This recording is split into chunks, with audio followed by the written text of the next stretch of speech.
ज्ञानोबा तुकाराम, राम कृष्ण हरी.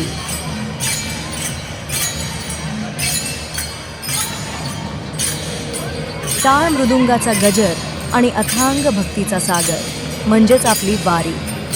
शेकडो वर्षांची ही वैष्णवांची परंपरा केवळ एका प्रवासाची कहाणी नाही, तर ती आहे श्रद्धेची, एकतेची आणि भक्तीच्या आनंदाची अनुभूती. संत ज्ञानेश्वर महाराज, संत तुकाराम महाराज यांच्या पालख्यांसोबत पायी चालणारे वारकरी जसे पंढरीच्या दिशेने झेपावतात, तसाच भक्तीचा हाच ओघ आज आपल्या दारी, आपल्याच अंगणात अवतरला आहे.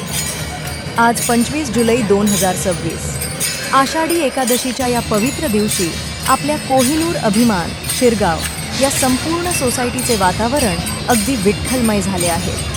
भारतीय योग संस्था, भजनी मंडळ, कल्चर कमिटी आणि आपल्या सोसायटीतील लाडके ज्येष्ठ नागरिक यांच्या संकल्पनेतून आणि पुढाण्याने आज या भव्य दिंडीचे आयोजन करण्यात आले. संध्याकाळी 5 वाजता गणपती मंदिराच्या पवित्र प्रांगणातून जेव्हा ही दिंडी निघाली, तेव्हा संपूर्ण परिसर विठ्ठल नामाच्या जयघोषाने दुमदुमून गेला. या दिंडीचे सर्वात मोठे सौंदर्य म्हणजे आपल्या सोसायटीतील महिला वर्ग आणि लहान चिमुकल्यांचा उत्स्फूर्त सहभाग. हातात तुळशी वृंदावन घेतलेल्या पारंपरिक नऊवारी आणि साड्यांमध्ये नटलेल्या महिला जेव्हा रिंगणात फुगडी खेळत होत्या, तेव्हा जणू प्रत्यक्ष पंढरपूरचा सोहळाच इथे अवतरल्याचा भास होत होता. आणि आपले हे छोटे वारकरी, कुणी हातात टाळ घेतले होते, कुणी तुळशीचे रोप धरले होते, तर कुणी माऊली आणि विठ्ठल रुक्मिणीच्या सुंदर रूपात सजले होते. आपल्या संस्कृतीचे हे संस्कार पुढच्या पिढीपर्यंत पोहोचताना पाहणे हा खरोखरच एक अत्यंत डोळे भरून येणारा क्षण होता.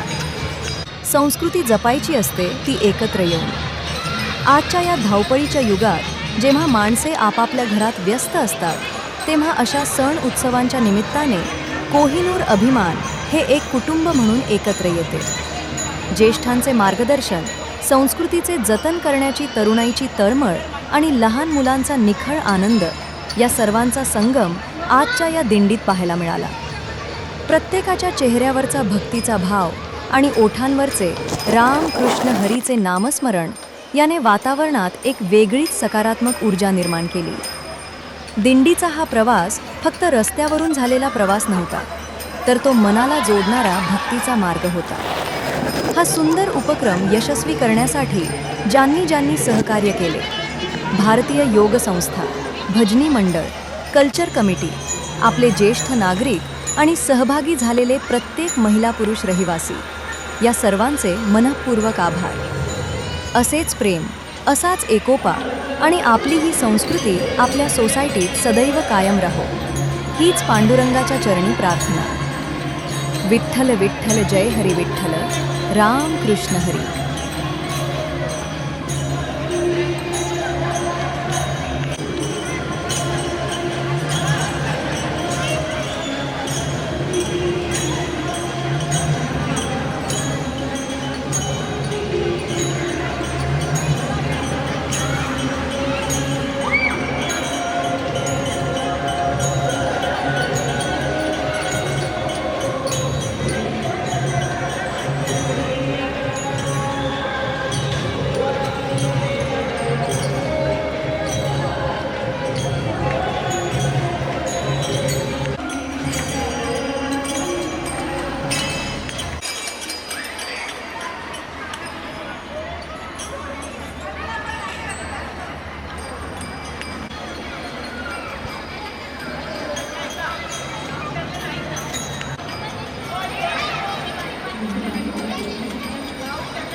सरस पडते.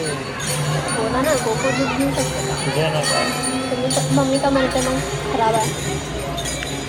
हां, कोणतरी जिम्मेदार असलेली जागेतूनच घ्यायचं बेटा.